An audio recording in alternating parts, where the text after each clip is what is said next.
In this video, we're going to take a look at the Christmas classic, God Rest Ye Merry Gentlemen, except we're going to do it in 5/4 time, like Take 5 by Dave Brubeck. So the reason why you want to learn this is because I've made this arrangement that is a little bit outside the norm, and I'm going to show you how to get your hands on the sheet music and the backing track so you can practice in 5/4 time. It's a lot of fun to do. So what I'm going to do in this video is play the arrangement through, couple of choruses, solos, and then we're going to come back and discuss the chords, the feel, and everything that you need to play this tune this Christmas. It's going to be fun, I promise you. Let me get started with the recording.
Okay, so there you have God Rest Ye Merry Gentlemen in 5/4 time.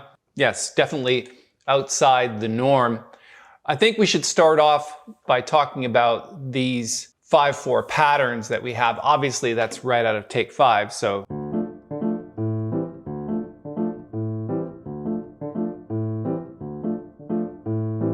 So essentially what you want to do is think of it in one bar of 3/4 time and one bar of 2/4. 1, 2, 3, 1, 2, 1, 2, 3, 1, 2.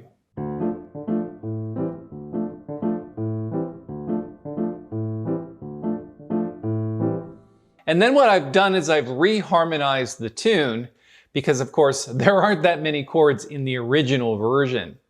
But I think what's interesting to note here is that when you reach this section here, this is 1, 6, 2, 5 of D minor. So 2, 5 of minor keys is E flat diminished 7th, or minor 7 flat 5, to A7 flat 9, to 1 minor. Okay, so let's start off right at the A section with this D minor chord. Now, if you're not used to reading chords, and really this is for intermediate players because I've written the chords out for you, but when you look at the actual chord symbols, you might want to try to remember what's in those chords. So it's literally like a minor 7th chord is 1, 3, 5, and 7. And then E half diminished 7 is 1, 3, 5, and 7. And so on and so forth. So that's how chords are built using tertian harmony. They're basically in thirds. And when you take the key, which is F, the chords come right out of that scale, except you start on D minor.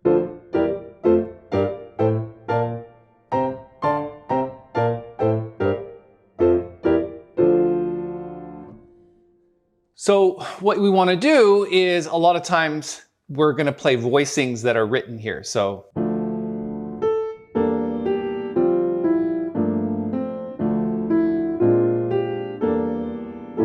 and that's where our 1, 6, 2, 5 comes in. That's a really common progression in jazz.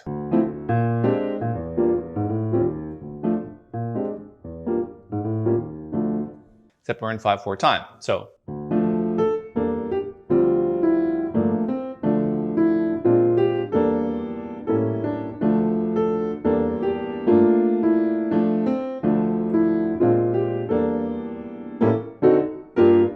and then when we get to the end of this section here, you've got this 2, 5 or A7 flat 9 to D7, and then that's leading to the next chord, which is G minor, and then you get a 2, 5 of F. So I'll get there in a second, but basically A7 flat 9 to D7 flat 9.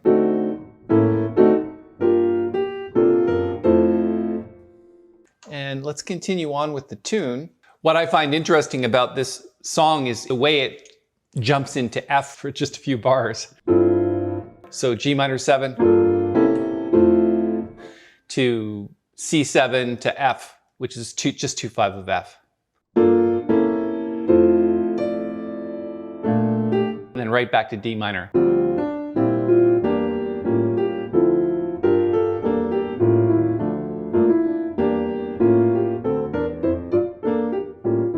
We'll get there in a second, but essentially, when we're going into F, that gives the tune that little bit of major flavor, which is nice because most of it is in D minor, where you're going.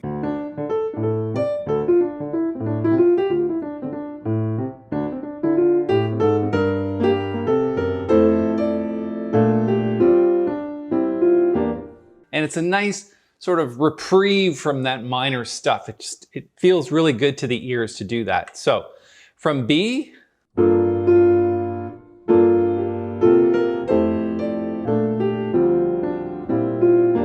it's a nice chord. Actually, the B flat 7 is really, you might want to think of that about like C over B flat and forget the flat 7. So it's nice. It's like a B flat sus chord.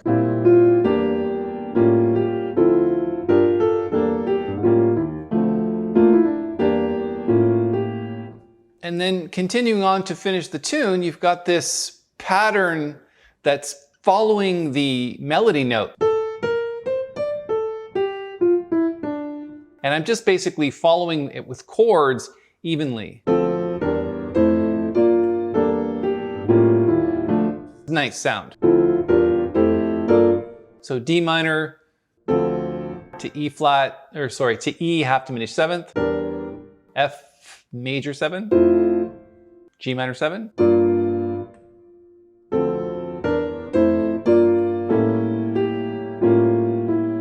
and that's A7 flat 9. So instead, you could do a 2, 5 there, which is E half diminished 7th. but I like 2 A7s in a row.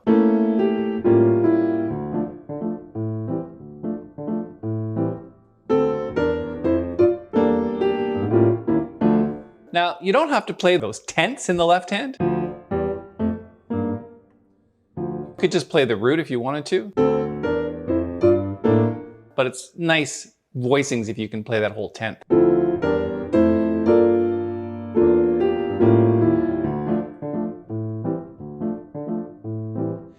Okay, so that's pretty much it for the arrangement. I'm going to put a link below this video so you can go get the arrangement and the backing track. If you have any questions or comments about this particular arrangement, I'd love to hear from you. Just put it in the comments below, and if you actually want to make a recording yourself, I'd love to see you put a link to that as well. In the next video, we're going to talk about the solo section of this, which is basically following the tune through. And that's really what we do in jazz, is we like to play over the changes of the tune itself. So as I've reharmonized it, you also have to learn how to solo over top of that, and that's what we're going to handle in the next video. Thanks so much for your time. If you like this video, give it a thumbs up and maybe even subscribe to the channel. That'd be cool. Thanks for your time.